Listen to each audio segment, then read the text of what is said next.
This is me, past my brother visuals. Back at it with another one. And yeah, I just wanted to chat real quick. Yeah, so this video is about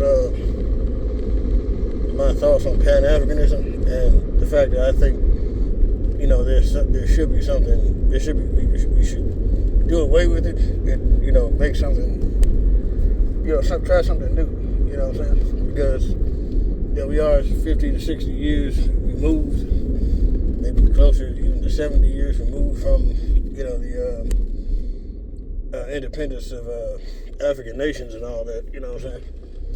So, we just have to look at this thing, you know, from a more open perspective as if it's really worked or not, and as it achieved a lot of its goals, so to speak. So I don't personally think that it really has. I understand the historical things, ultimatums, so to speak, that got in the way of it, but we can't keep stressing and keep talking about that, you know what I'm saying, as if that's going to really change anything, you know, personally. And that's my personal opinion. So, you know, with that being said, I think there has to be something new. There has to be, you know, that we need to try. So some of the flaws, I think, you know, we have to look at the elephant in the room, the 1990s. The Pan-African space, you know, a lot of black people left in droves, in mass, in the 1990s. Oshay, Duke Jackson even said it.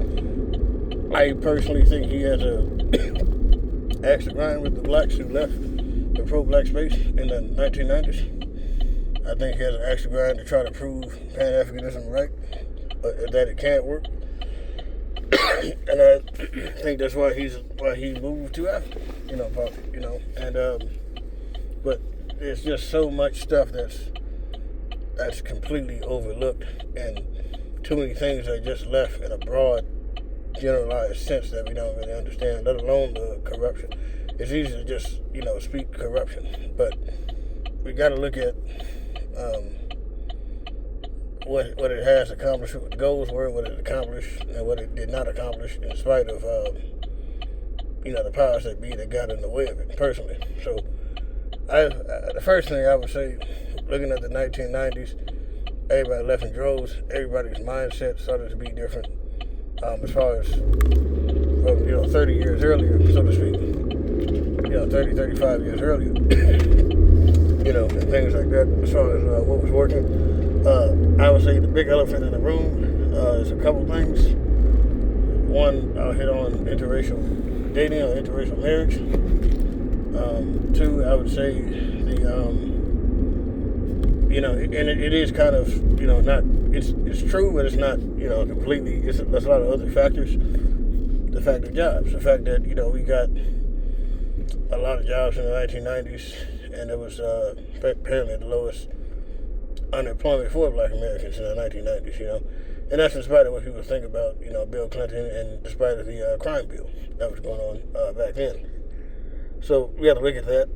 And I would say those two issues. Also, I would say a lot of the corruption, not just on these African nations, but I would say just over here in America. We all know about issues with BLM and all that sort of stuff, you know. And, you know, I won't go into that so much. But so the first thing I would say, also, third thing I would say, just the intricacies of how economy works, how government works, or at least how it's supposed to work, and things like that, you know. So, yeah, I would say, so the first thing is jobs. You know, Clinton in office at the time, and it brought us the highest amount of job growth we ever had.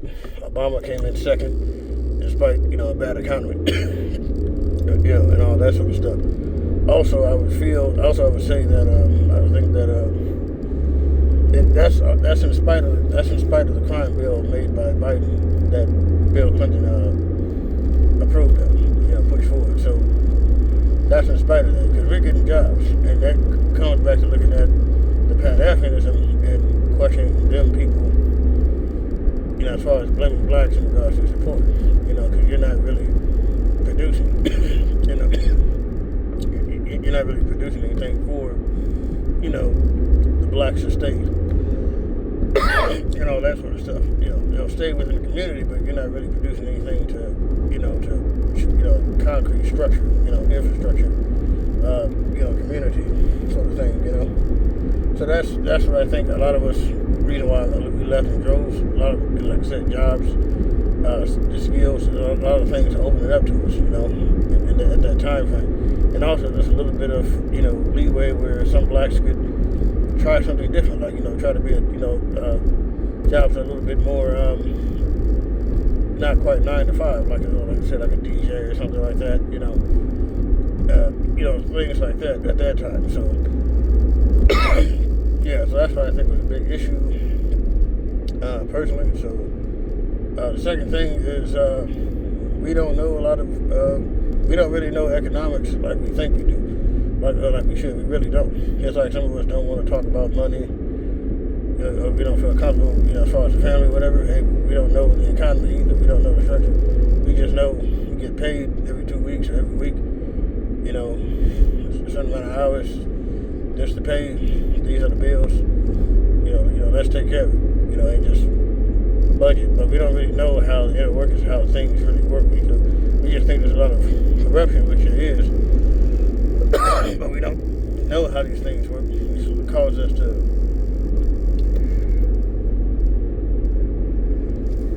us to say these things a lot more corruption than we probably think it is, So I think we need to be educated, educate ourselves on how the actual economy works, how the government works, how these different governmental institutions work, how these companies and businesses work. And that's what we need right there to really help us be more informed and more educated. So that's what I think is the issue with that. Thirdly, I would say it's the other one, talking about interracial dating / interracial marriage. At this point, this clearly was an issue then too. As far as this is not an important issue, and clearly the ones that do, they just don't see it, and it's starting to grow that it's a less important issue. Because you can't come with the men and then the women talk about divesting, and you don't really say anything. So clearly it's an issue. It's going to be an issue. It's going to be issue both ways. But the thing is, when it started to kind of happen more so in the 90s, comparative to the 80s, it just started to show going forward how less of an issue this really, really mattered. And my thing is, blacks, they can't talk or say anything because you're the same goofy individuals that fought for integration too, civil rights too. So, really can't, the main ones that shouldn't say anything, you know what I'm saying? So, all that sort of stuff. And that's why some of them try to, sneak diss Dr. King, from afar, in regards to, his situation or whatever that was, back in his day. A little crap like that. So that's what I think. That's what I think is with that. So, because like I said, this just isn't really that important of an issue to a lot of people. And realistically, when it comes to talking about wealth, you're not doing anything as a group anyway to really keep the wealth in the community, let alone this idea of him stepping out and marrying a woman, of a racial woman, as far as his income is concerned. That's really his choice. But what I think it leads to the idea of you're threatened because you're not doing your part within the group as a community to work together to keep money in general, just in a general sense, in the community, right? And also, you're probably not really. I think the real of it is these more brothers that you see that are successful, and you can't really. I think they know you can't really say it's the Hollywood thing, but I think it's the threat of the more brothers that you do see are typically not of a certain type of black man, that's in the forefront. Because we all can do different things and be successful.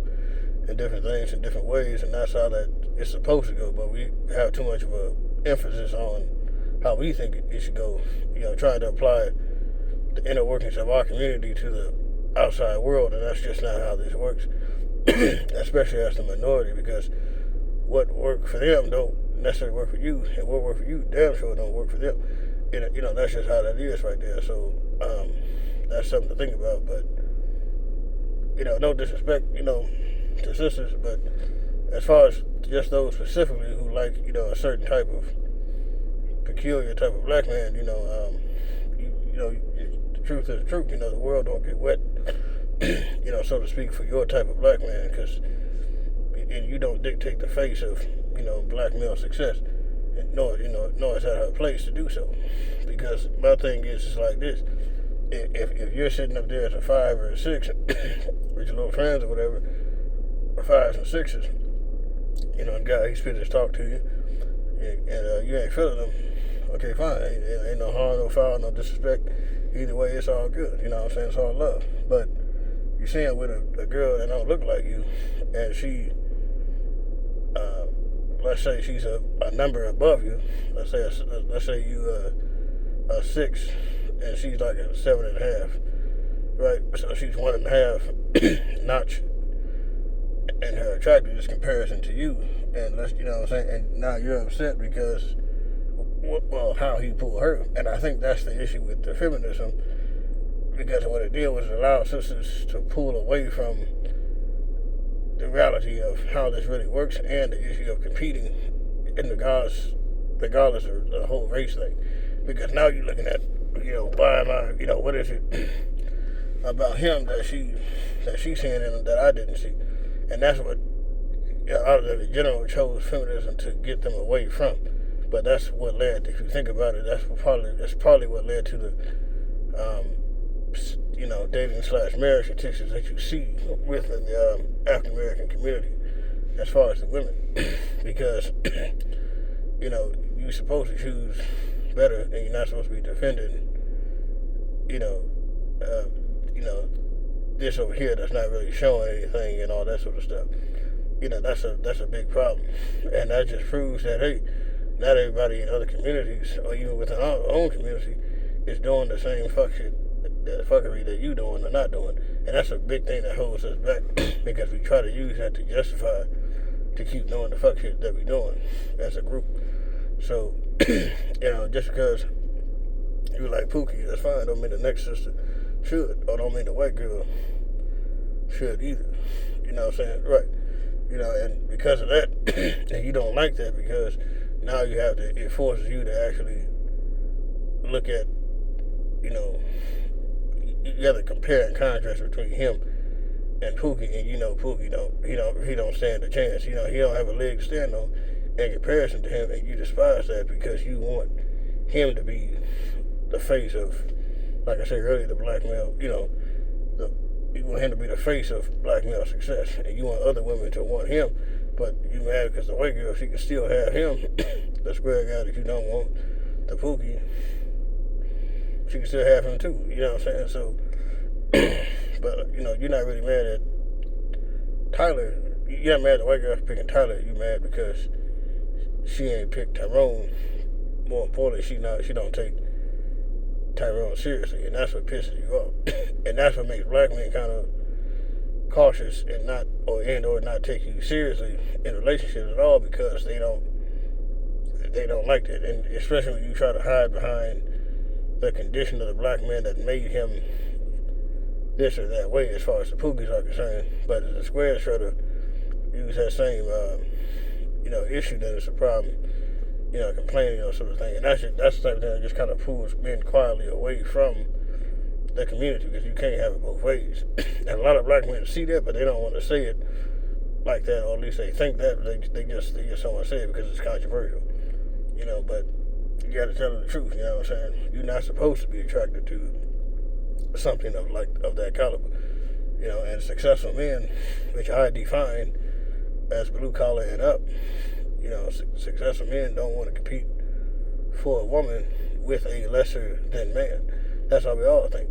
But like I say, if you choose, Steve Urkel, you choose a Pookie guy, you choose Steve Urkel over Pookie, you know what I'm saying? You break up, try to give it the square, you gotta get the Pookie, he call you out on it, you know what I'm saying? Oh, you chose that type of guy over me. Keyword is type of guy over me. But if it's vice versa, don't work out and you try to come back to the Steve Urkel character type of guy, then you have a problem. You're gonna have a problem if he say that in reverse. But if Pookie said, you won't say anything because that's your real type, and that's what you really think and feel that it should be. But this is the type of thing that's holding black men, that bothers black men because it's holding them back as far as what it is in the community. You know what I'm saying? Because the world is saying this, and you're saying this over here is within the community. And the more they look and see, the more they learn to understand that, wait a minute, this ain't something that this is how it's always been. This is just something you stop doing, so to speak. And a lot of men, will coincide that with feminism or whatever.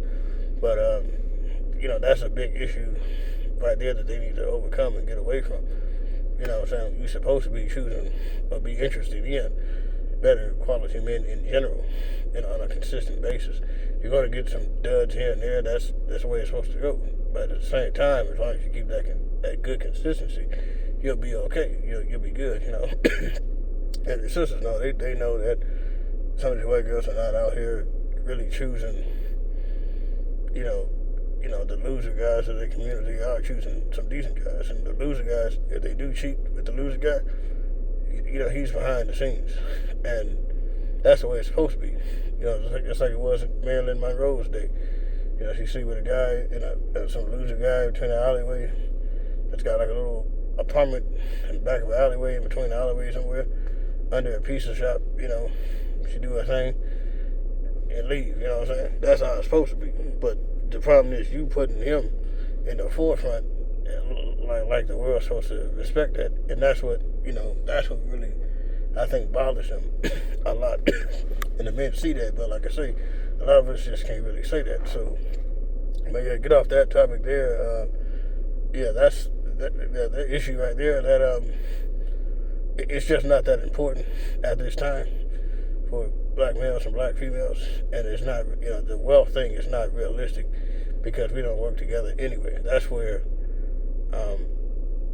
Umar Johnson is incorrect on that issue because, well, Kobe Bryant is one person, okay? Allen Iverson had a black family or black wife or whatever, and he lost all his money. Luckily, his old team hooked him up, you know what I'm saying? He's good, and the Reebok hooked him up, so he's good going forward. But at the same time, it's not a race thing. It's more of an issue of community thing, and we're not doing anything to keep the money and keep the community together. So you strain on unnecessary issues like that. So, but yeah, that's the issue there. There's too much scamming and tricking going on, and in a Pan-African space, and that's what kind of getting black people. Made black people kind of leave it because you can't just go off of the idea of like, okay, well, it's like this, if I'm a African warlord, right? I'm tyrannical, I pretty much enslave my people, all that sort of stuff. You being enslaved by the white people, and I'm coming at you, but hey, you might as well be enslaved under me and all that sort of stuff, just because I'm black, I look like you look like me, you know what I'm saying? And, that's, it's better that way. And that's not how this works. And it's not better that way.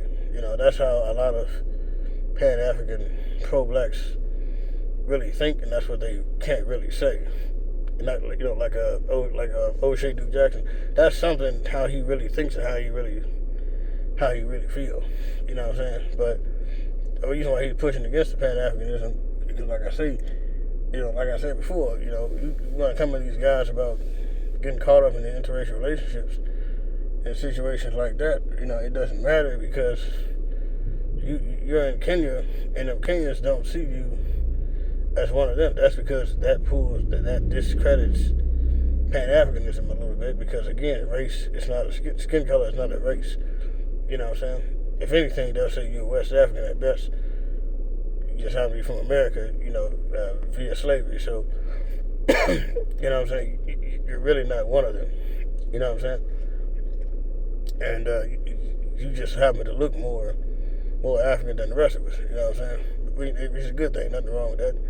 But the point is, if something were to happen, they're gonna turn on you, and you're not gonna be like, oh, something happened, oh, they're not gonna turn me. No, you're a guy who's a trick in a foreign country that's less developed, where you can get away with the tricking because it's not caught up enough government-wise, let alone the corruption, to help, get women from that sort of lifestyle, so to speak. So that's where I kind of draw the line with people like him. But it's good to be in the continent and all that sort of stuff.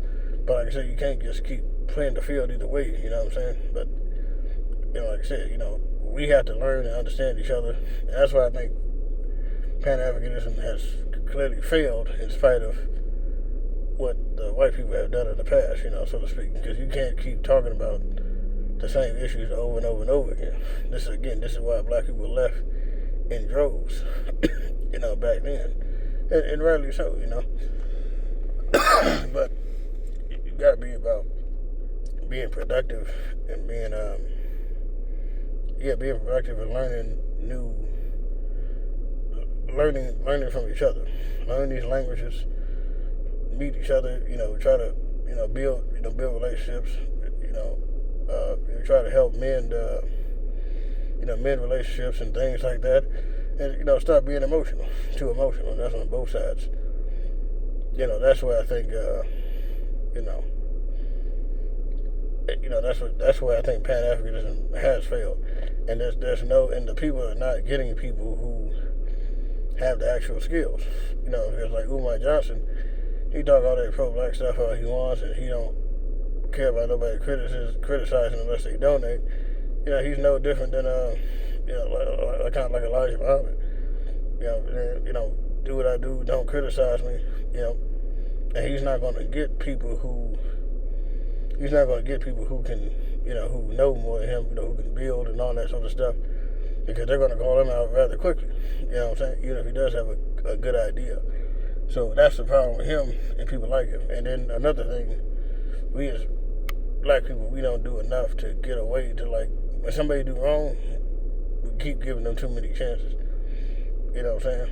Stop giving people like Umar Johnson too many chances. Stop giving guys like something Bryant, that pastor, stop giving him so many chances. But a lot of black people, they like that sort of stuff because they want to be absolved of what they're doing wrong and keep doing it wrong. We're never going to get nowhere unless we get past that, you know what I'm saying? That's why we kind of fell off, past the 1960s, in spite of certain policies and all that sort of stuff. So, but yeah, that's my thoughts on that, and I'm going to get back with you guys on the next one.